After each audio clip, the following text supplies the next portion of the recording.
택시 호출 요금을 대폭 인상한 카카오가 전화 대리시장 진출도 추진하면서 기존 업계와 갈등을 빚고 있습니다.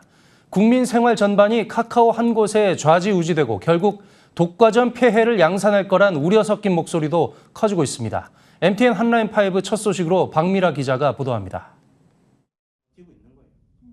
신동조 씨는 아버지 가업인 대리운전 회사를 물려받아 13년 가까이 운영하고 있는 30대 젊은 사장입니다. 아버지가 10수년간 일궈놓은 사업을 잘 꾸려나가고 싶지만 카카오 같은 대기업의 진출 소식에 당장 문을 닫아야 할지도 모른다는 불안감에 하루하루를 버텨내고 있습니다. 막대한 자본을 앞세워 시장을 잠식함으로써 영세 사업자들은 생계를 위협받을 수밖에 없다는 겁니다. 지금 보면 카카오는 뭘 어디 가든 문어발식으로 다 돼 있잖아요. 지금 유튜브를 보면 광고를 봐도 예를 들어 헤어 보면 지금 쿠폰 50% 지금 프로모션 한단 말이에요. 그 정도로 엄청난 돈으로 지금 뿌려대고 있으니 그러면 저희한테 돈 없는 사람은 이제 답이 안 나오는 거죠. 열정이 돈에 그냥 무너진 기분이라 할까요?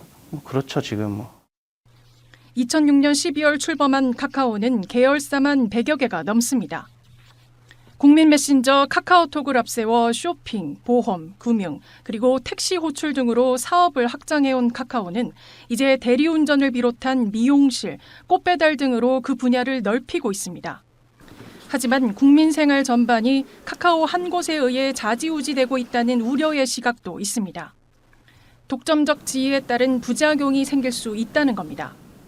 실제로 카카오는 택시 시장에 안정적으로 안착하자 서비스 요금을 인상시켰습니다.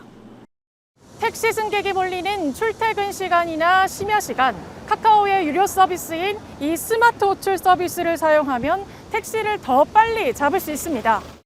스마트 호출 기능은 택시 잡기 어려운 시간대에 돈을 더 내고서 이용하는 서비스 중 하나입니다. 그런데 카카오가 원래 1,000원이었던 스마트 호출 서비스 요금을 최대 5,000원까지 올리겠다고 했습니다. 하지만 택시업계와 소비자들의 비난이 빗발치자 카카오는 인상안을 2,000원으로 재조정했습니다.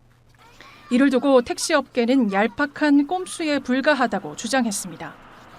대중들이 보기에는 철회한 거다 이렇게 좀 인식이 되니까 그것들을 결국엔 노렸던 게 아닌가 싶고 2,000원으로 인상한 것 자체도 사실은 100% 인상이 된 거니까 그거는 상당히 크게 인상이 된 거라고 봐야죠.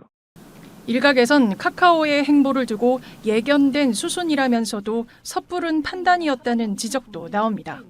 카카오라는 회사는 플랫폼을 구성해서 플랫폼 비즈니스를 주력으로 하는 회사인데 그런 것에 대한 수익을 도출을 하려면 당연히 이제 그렇게 할 수밖에 없는데 다만 문제가 커진 것은 플랫폼 사용료에 대한 부분들에 대해서 너무 성급하게 결정을 했다라는 부분인 거죠. 그러니까 네네. 아직 시장에서는 그 정도 부담에 대해 될 준비가 안 되어 있는데 카카오는 코로나19 장기화로 어려움을 겪는 업체들과 상생 방안을 모색하려는 것이라고 말하지만 업계 분위기는 냉랭하기만 합니다.